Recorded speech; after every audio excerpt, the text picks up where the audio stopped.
So as a kid and as in high school, I did a lot of volunteering with younger students through the youth group in my church, at sports camps, things like that. And I just enjoyed being around the energy of kids. I enjoyed building that rapport with all the students, and I went for teaching.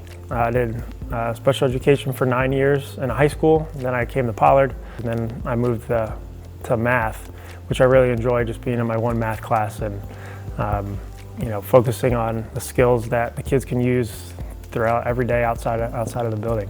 There's a lot of real world application, and sometimes, I'm honest. I'm honest with the kids and say, guys, this is not gonna be a super exciting day.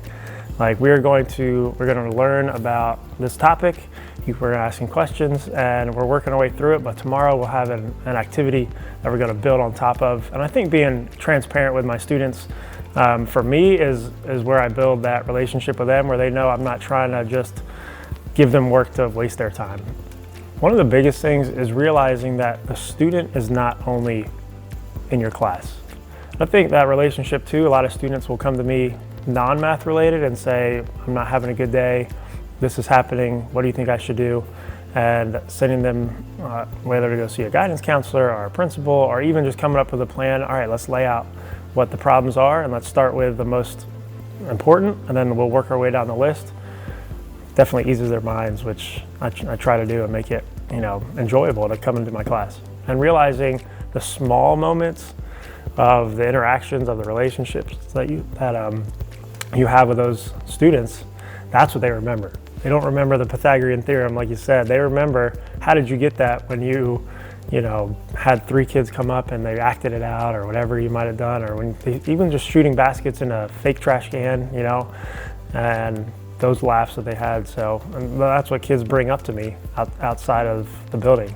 You teach for the kids, and that's what makes it difficult every day, right? Teaching is definitely not easy, but like you said, when kids come back and you see them doing so well, it makes me feel great. One of the biggest lessons I want them to take away is to just persevere.